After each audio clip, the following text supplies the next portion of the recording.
So we're here at the shrine, the Tomb of the Unknown Soldier in Melbourne, 2024, ANZAC Day. And we come here every year and we go to every dawn service. And for years, we've noticed the crowds have dwindled. For years, we've noticed that it's smaller, that there's less respect towards our ancestors, and more of a focus on all the outliers of the Australian society.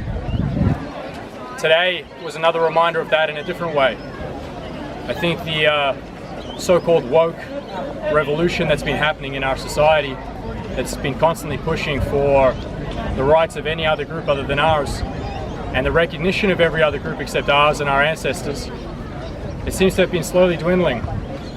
There wasn't even a welcome to country this year, which I think shows that the Australian people are starting to get fed up with this behaviour, that they're getting sick and tired of bureaucrats and cowards within Parliament and unelected people deciding what Australians should and shouldn't hear on their sacred day.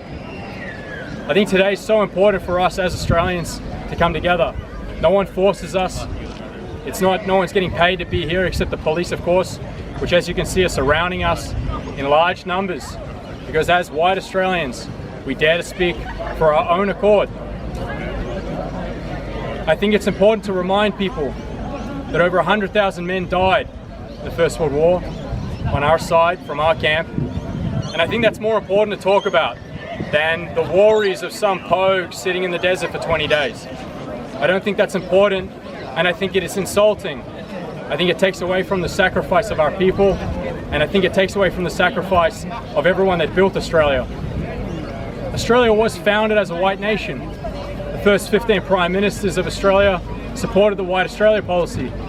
And every year we hear speeches at the dawn service or the day service from bureaucrats and from unelected people about how our diggers fought for diversity and multiculturalism and liberalism, when the opposite is true. They're muddying the waters and they're trying to take away our identity as white Australians. The truth is that our ancestors were racist.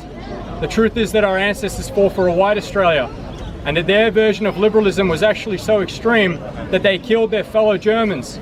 They killed their fellow white man on the other side of the world. And that's why we say no more brothers' wars.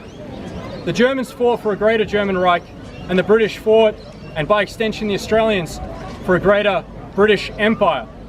And now we see that empire has collapsed, and we're living in the outcome of that decay of liberalism that our ancestors never supported and never fought for. I know the ANZACs are watching us. I know they're staring down at us. They don't want to hear about LGBT pride. They don't want to hear about Aboriginal land. They fought for their brothers. They fought for their nation. And I think that the young white men of this country that are fed up with this woke revolution, I think they represent the ANZAC spirit more than any of these overpaid, untalented, and wasted bureaucrats that rule over us. I think the ANZACs look down upon us, and I think the spirit of our people look down upon us. And I hope one day, when we're in the halls of our ancestors, like the tomb that stands behind me, I hope one day we can speak to them, and they can tell us how proud they are of us for keeping up their struggle and their life for our nation. Lest we forget. Lest we forget.